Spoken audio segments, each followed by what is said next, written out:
Yes.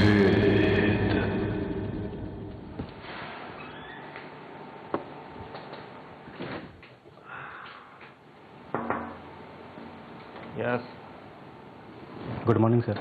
Morning sir, ये last project account की file है, आप एक बार चेक कर लें, फिर मैं क्लाइंट को मेल कर देता हूँ। Take a seat. No sir, I am fit, thank you. Sir, आप हम सबके आइडियल हैं, मैं भी आपकी तरह बनना चाहता हूँ। देखो, मेहनत और लगन से काम करते रहो, एक दिन मुझसे भी बेहतर बिजनेसमैन बनोगे। सर, एक बात पूछूं आपसे, बुरा तो नहीं मानेंगे आप? पूछो। सर, आप माजूरी के बावजूद भी आज इस मकाम पर हैं, हालांकि लोग तो माजूरी में दूसरे लोगों पर बोझ बन जाते हैं। कामयाबी के पीछे देखो मेहनत दरकार होती है। अगर जिस्मानी माजूरी हो भी तो उससे कभी भी नाकामी का बहाना नहीं बनाना चाहिए और कभी ज़िंदगी में हिम्मत नहीं हारनी चाहिए। ये ऊपर वाले के हाथ में है कि वो कामयाबी किसे दे। कभी भी इंसान को मेहनत से कतराना नहीं चाहिए। आई एम सॉरी सर, मेरा कहने का मतलब वो नहीं था, अगर आपको बुरा लगा हो तो माजरत चाहता हूँ। देखो, माजूरी एक तरह की बीमारी हो सकती है, लेकिन कभी भी कमज़ोरी या मजबूरी नहीं। और मुझे भी मेरे अपनों ने मुझे अपनी ज़हनी माजूरी से निकालने के लिए बहुत सपोर्ट किया, वरना दूसरों के साथ साथ मैं भी आज खुद पे बोझ होता। आई एम सॉरी सर, मैं यहाँ एक चार्टर्ड अकाउंटेंट हायर हुआ हूँ और मैंने सुना है कि आप भी कहीं चार्टर्ड अकाउंटेंट थे, तो आपने इतना बड़ा बिजनेस कैसे शुरू किया? मैं सिर्फ उस बारे में जानना चाह रहा था। आओ बैठो, ये राज भी मैं आज तुम्हें बताता हूँ।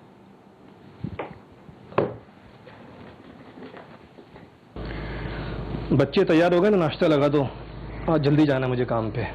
हाँ, मदीहा तो तैयार है, लेकिन रेहान को नहीं भेज रही आज, उसकी कुछ तबीयत ठीक नहीं है। क्यों, क्या हो गया तुम्हारे लाडले को? कल रात से उसको बुखार हो रहा है और 2 दिन से पैर में दर्द होने की शिकायत भी कर रहा था। अब सारा दिन गली के बच्चों के साथ खेलने दोगी, दर्द तो होगा ना पैर में। बहाने कर रहा है वो स्कूल ना जाने के लिए, छुट्टी नहीं करवाना इसको, फर्ज होता है पढ़ाई का। नहीं, वो बहाने नहीं कर रहा, सच में उसको बहुत तेज बुखार है। मैंने मदिया से कह दिया है कि स्कूल से उसका होमवर्क लेती हुई आए। जरीना, तुम बिगाड़ दोगी इसको। सुने, चले ना, रेहान को हॉस्पिटल में दिखा देते, उसकी तबीयत वाकई बहुत खराब है। जरीना बेगम, नाश्ता लगा दो, ऑफिस के लिए देर हो रही है मुझे। इसके माथे पे ठंडे पानी की पट्टी रखो, ठीक हो जाएगा। और देखना मेरे जाते कैसे दौड़ता हुआ गली में जाकर खेलने के लिए। शाम को आगे बात करते हैं, काम पे जाना बहुत जरूरी है। क्या छोड़ दो ये काम भी? सुबह सुबह दिमाग खराब करके रखा हुआ है। रास्ता देंगे आप? हटो। ठीक है, आप अपने बेटे को बुला दें, हम पोलियो कतरे पिला देंगे। लेकिन हमने अपने बच्चों को बचपन से ही पोलियो के कतरे नहीं पिलाए, न बेटी को न बेटे को। देखिए, ये तो आपने बहुत गलत किया। लेकिन मेरे शौहर ने मना किया है, उनकी इजाज़त के बगैर तो हमने कभी भी कोई दवा नहीं पिलाई अपने बच्चों को। देखिए, अगर आप बच्चों को ये दवाई नहीं पिलाएंगी तो अभी तो कुछ नहीं होगा, लेकिन आगे जाकर बहन उनको कोई परेशानी हो सकती है। ये दवाई बच्चों के लिए बहुत जरूरी है। देखिए, मैं आपसे यही अर्ज कर रही हूँ कि मैं अपने शौहर की इजाज़त के बगैर कोई दवा नहीं पिला सकती, क्योंकि मैं उनके खिलाफ नहीं जा सकती। आपकी समझ में नहीं आ रहा? आप अपना भी वक्त ज़ाया कर रही हैं और मेरा भी। देखिए, मेरा काम था आपको समझाना, आप अपने बच्चों की जिंदगी का खुद खेल रही हैं। अच्छा, अल्लाह हाफिज।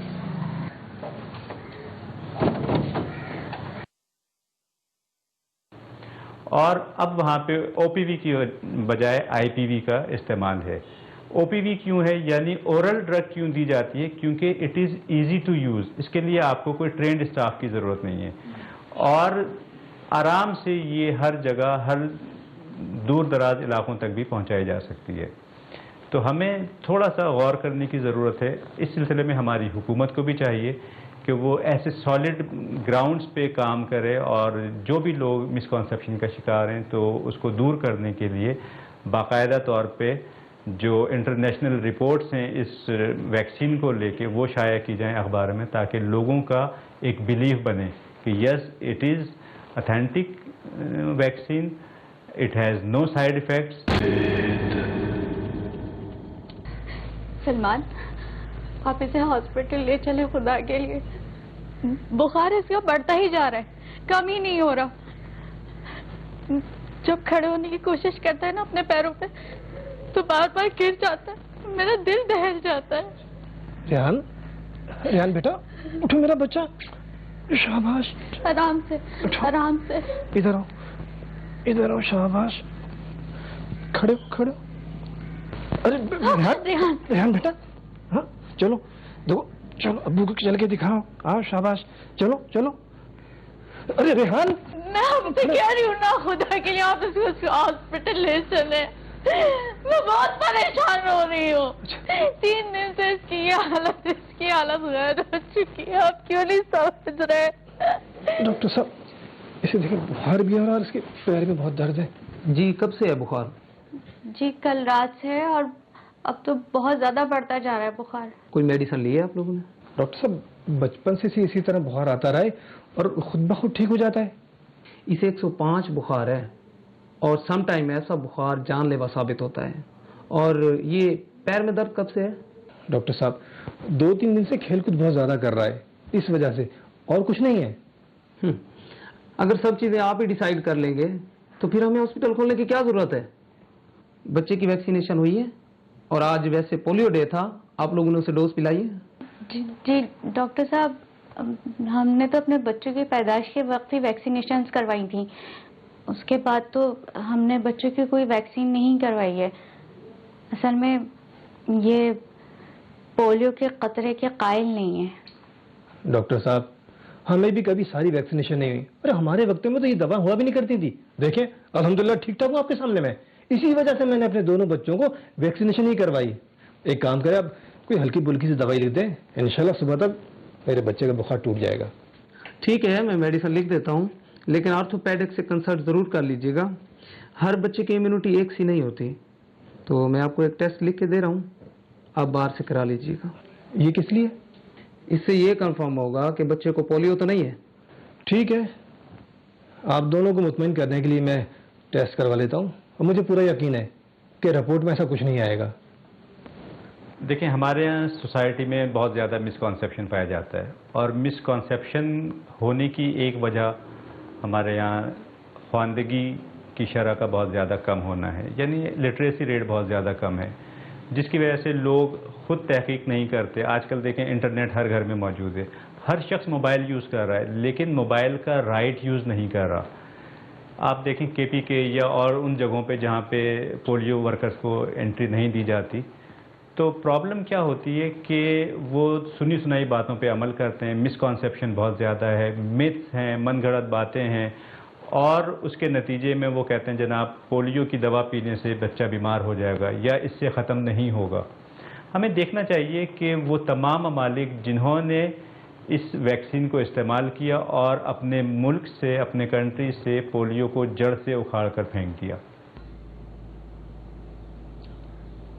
अब भी आपको कोई फर्क नहीं पड़ता ना? रेहान को पोलियो हो गया, दवाइयां आपने पिलाने नहीं दी, और अब उसकी फिजियोथेरेपी भी नहीं करने दे रहे। तो कहाँ से कराऊं फिजियोथेरेपी? इतनी तनख्वाह नहीं मेरी कि मैं ये खर्चा भी उठाऊं। तो क्या करूं? सारी जिंदगी उसको मोहताज बने देखती रहो। कोई मोहताज नहीं हुआ है, डॉक्टर तो बस बैठे ही है पैसे बनाने के लिए। ना जाने क्या क्या इलाज और क्या क्या दवा लिख देते हैं। हमें भी अपनी चादर देखनी होती है।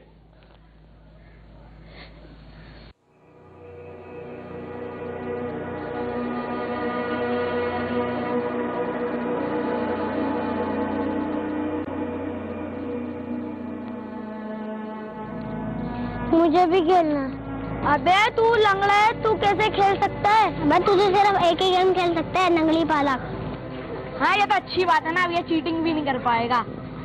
लंगड़ा लंगड़ा लंगड़ा लंगड़ा लंगड़ा लंगड़ा लंगड़ा लंगड़ा लंगड़ा। खबरदार जो किसी ने मेरे भाई को लंगड़ा बोला, टांग के तोड़ दूंगी इसकी।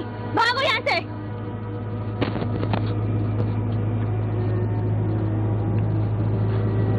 अभी मुझे कभी भी नहीं खेल पाऊंगा।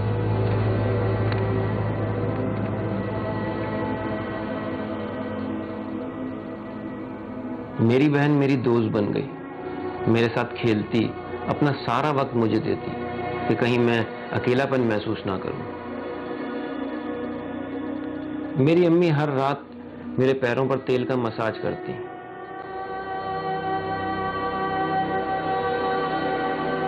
मेरी बहन शायद वक्त से पहले ही बड़ी हो गई थी और मेरी अम्मी के साथ साथ मेरी सारी जिम्मेदारियां उठा रही थी।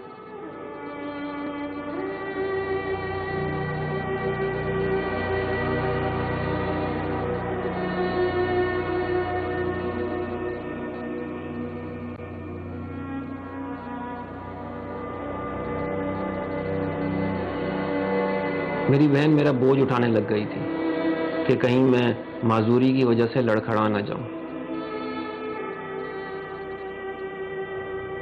अब्बू को नदामत थी अपनी गलती पर, लेकिन मर्द होने की वजह से उन्हें अपनी अना का भरम भी रखना था।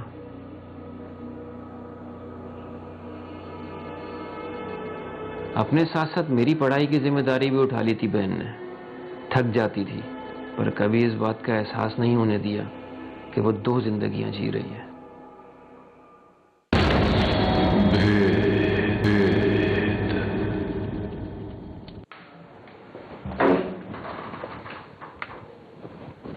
Good morning. Good morning. Please take your seat, Mr. Rehan. Thank you.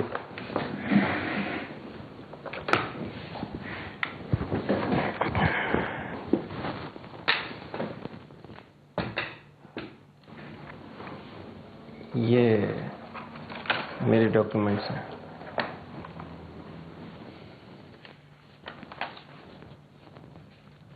कितने अरसे से?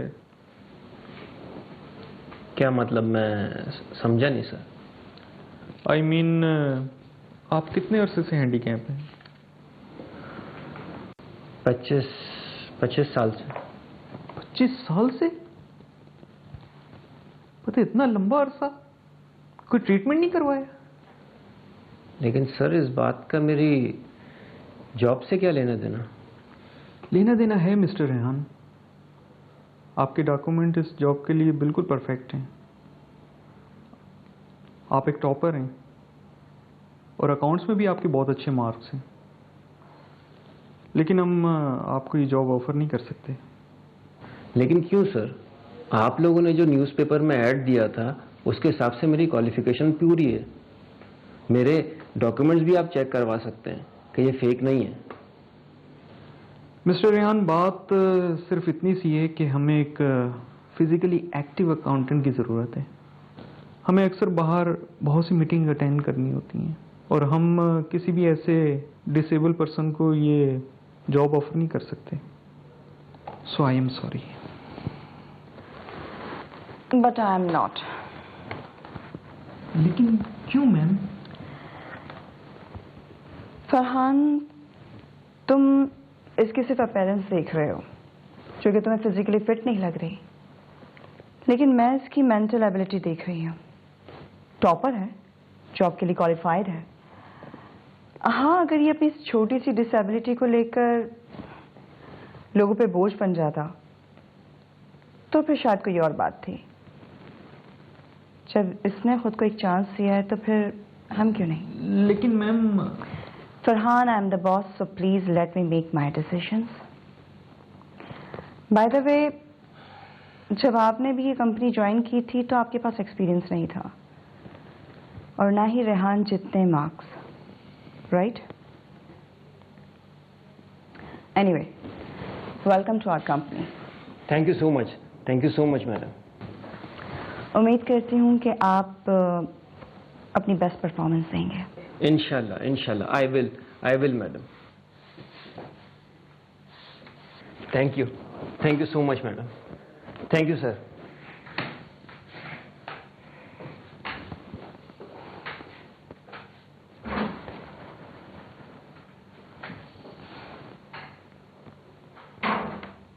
मैं तुम्हें कब से कॉल कर रही हूँ, तुम मेरा फोन क्यों नहीं उठा रहे थे? और ये क्या उल्लू जैसी शक्ल बनाई हुई तुमने? रेहान, क्या हुआ है? चुप क्यों हो? आप ही वो जॉब नहीं मिली? बस करना, अभी थका हुआ है और तू सवाल पे सवाल किए जा रही है। जा, तू जाके ना फ्रेश हो जा। अरे छोड़ ना अब तू, ये जॉब नहीं मिली तो क्या हुआ? अरे बहुत अच्छी जॉब मिलेगी मेरे भाई को। पता है मुझे क्या लगता है, वो कंपनी और वो लोग डिजर्व ही नहीं करते कि मेरा भाई वहां काम करे, वरना मेरे भाई को जॉब नहीं मिले हो ही नहीं सकता। बस बस आप ही, आप कितना बोलती हो। मैं तो ये कहने लगा था कि मुझे नौकरी मिल गई है। या अल्लाह, तेरा लाख लाख शुक्र है। ड्रामेबाज, इतनी देर से मुझसे ड्रामे कर रहे है तू? अगर मैं ये ड्रामा नहीं करता तो मेरी आप ही के चेहरे पे जो खुशी आई है ये कैसे देख पाता। अच्छा, सिर्फ खुशी? मिठाई का है मेरी। अच्छा अच्छा अच्छा, प्रॉमिस, पहली सैलरी पे मैं आपको ला के दूंगा। ये छोड़ो अब। पक्का? हाँ। अरे छोड़ इसको, बैठ तू। बेटा ये बता, लोग कैसे हैं? तुझसे वो वहाँ पे वजन तो नहीं उठवाएंगे ना? क्योंकि तेरी हालत वजन उठाने वाली तो है नहीं।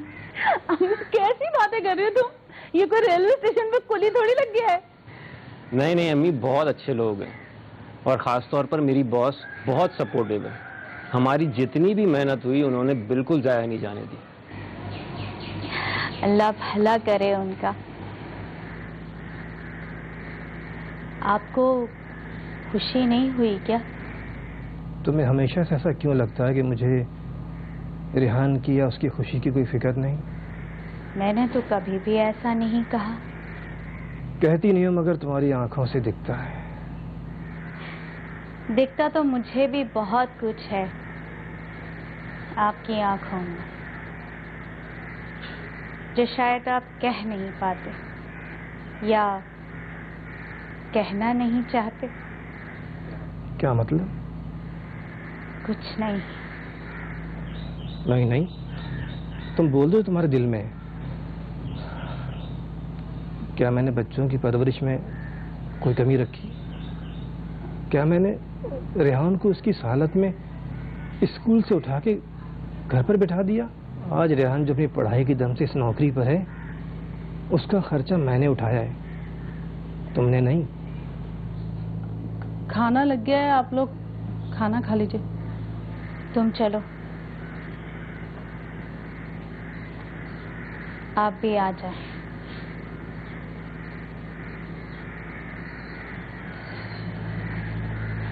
और एक बात कान खोल के सुन ले, तेरी सैलरी मिलेगी ना तो मैं बहुत अच्छे से गिफ्ट लूंगी। अच्छा, पहले सिर्फ मिठाई थी, अब गिफ्ट भी। इसका मतलब मेरी पहली सैलरी यहीं कुर्बान होगी। अब इतना हक तो बनता है ना मेरा। नहीं आप भी, आपका इससे कई ज्यादा हक बनता है। मेरा भैया। अरे अब्बू, आप वहां क्यों खड़े हैं? आए ना, बैठे। वो बेटा, चाय की तलब हो रही थी, एक कप चाय बना दोगी? जी अब्बू, आप बैठे, मैं अभी चाय बना के लाती हूँ।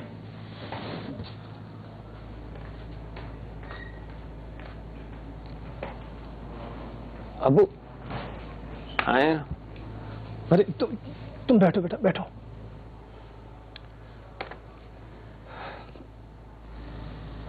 क्या हुआ अब्बू, कुछ कहना चाह रहे हैं? वो बेटा, मैं तुम्हारी जॉब से बहुत खुश हूँ, यकीन मानो। जानता हूं मैं अब्बू, ये बात आपको कहने की जरूरत नहीं है। बस बेटा, मैं इजहार नहीं कर पाता तो लोगों को लगता है कि शायद मैं उनकी खुशी में शामिल नहीं। मतलब अम्मी ने कुछ कहा है आपसे? हाँ, नहीं बेटा। अच्छा, रात बहुत हो गई, तुम आराम करो, मैं चलता हूँ। हाँ, ये दूध पी लो।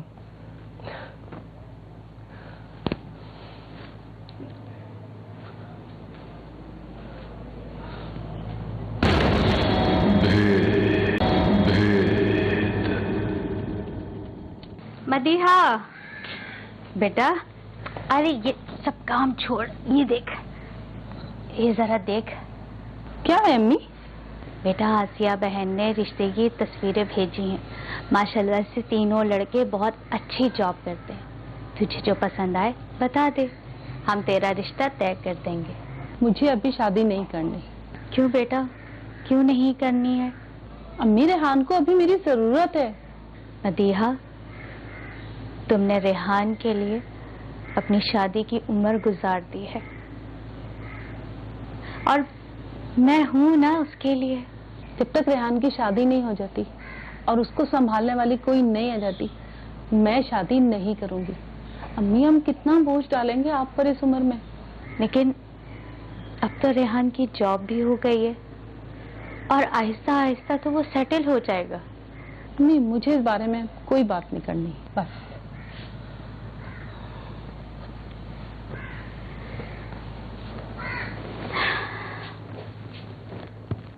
तो इस तरह मेरी कामयाबी के पीछे मेरी बड़ी बहन का साथ रहा।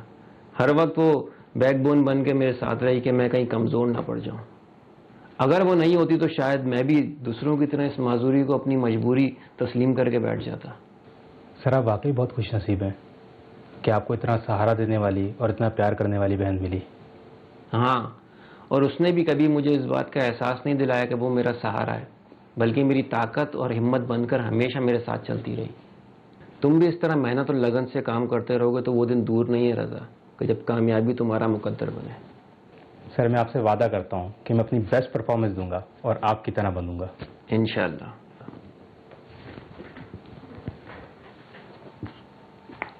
देखिए, खुदा ना खास्ता ज़िंदगी में अगर कोई प्रॉब्लम आ जाए, दुश्वारी आ जाए, रुकावट आ जाए, नाकामी हो या माजूरी हो, तो हम समझते हैं this is the end of life.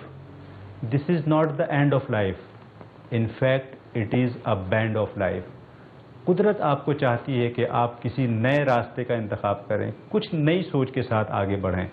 माजूर इंसान उस वक्त नहीं होता जब वो चल फिर ना सके, माजूर उस वक्त होता है जब वो कुछ नया ना सोच सके, कुछ डिफरेंट ना सोच सके, out of the box thinking उसकी रुक जाए।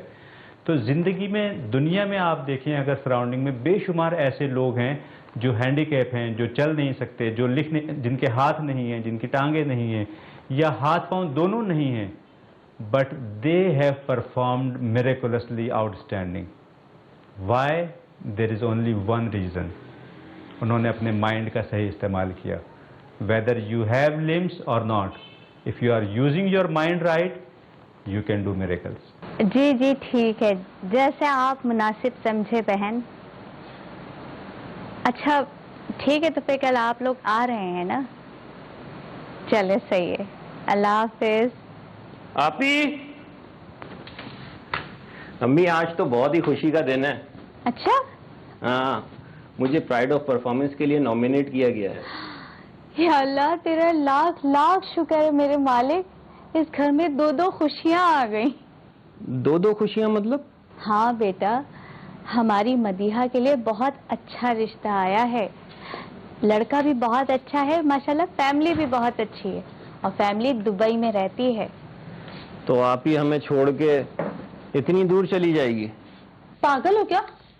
अभी हाँ थोड़ी ना की है। और वैसे भी मैं तुम्हारी हामी के बगैर कभी कोई फैसला कर सकती हूँ? अम्मी, आप उन लोगों को मना कर दें। अरे नहीं बेटा, मैं उन्हें कैसे मना कर दूं? वो लोग कल आ रहे हैं और वैसे भी कल के कल ही तो शादी नहीं हो रही ना। अम्मी, सच कहूँ ना, मुझे वो लड़का ना पसंद नहीं आया। बस आप अभी फोन करके उन्हें मना कर दें। मैं तो कहता हूँ अम्मी कि इसका रिश्ता जो है कल ही करवा देते हैं। बहुत फरमाइशें करती है। इसके शौहर को भी तो पता लगे ना कि क्या भला उसके सर लगी है। बदमाश कहीं का। अच्छा, मैं तुम्हें आफत की पुड़िया लगती हूँ? अरे मजाक कर रहा हूँ आपी, आप तो फौरन ही जज्बाती हो जाती हो। मैं बहुत खुश हूँ और यकीन करें कि आपकी शादी में मैं ही सबसे आगे होकर नाचूंगा, वो भी इस बैसाखी के साथ।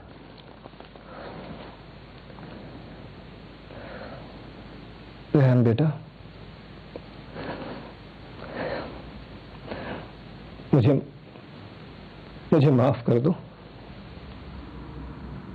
ये क्या बात कर रहे हैं अब्बू आप? बेटा, मैंने तुम्हें हर खुशी से महरूम कर दिया।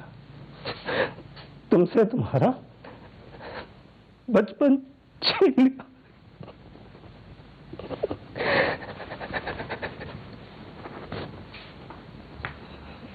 क्यों शर्मिंदा कर रहे हैं अब्बू आप? बेटा बोल लेने दो आज इन्हें।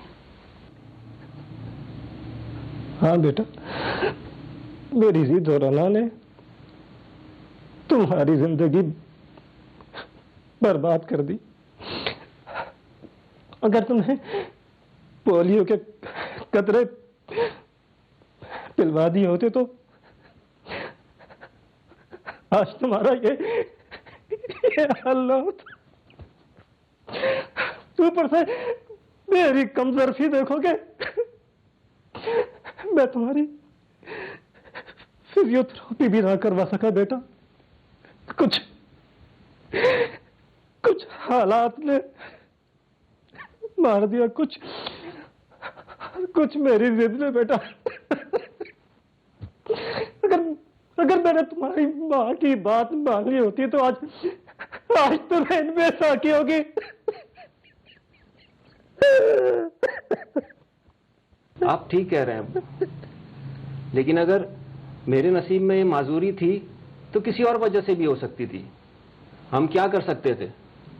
और अल्लाह कड़ी आजमाइश के बाद ही सिला देता है, जैसे कि उसने मुझे आज ये दिया मकाम देके। बेटा तू वाकई में बहुत बाहिम्मत है। जरीना, मैं आज तुमसे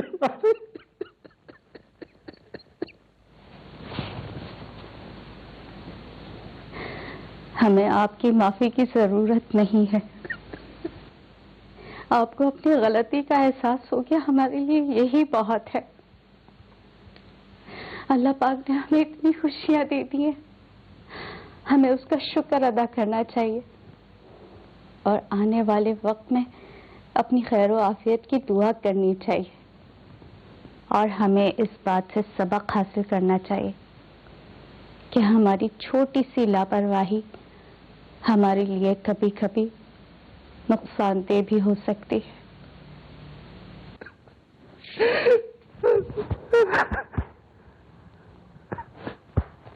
जैसा कि आप देख रहे हैं कि हुकूमत पाकिस्तान इस वक्त पुरअज़्म है कि अपने मुल्क से पोलियो को जड़ से उखाड़ कर फेंक देंगे।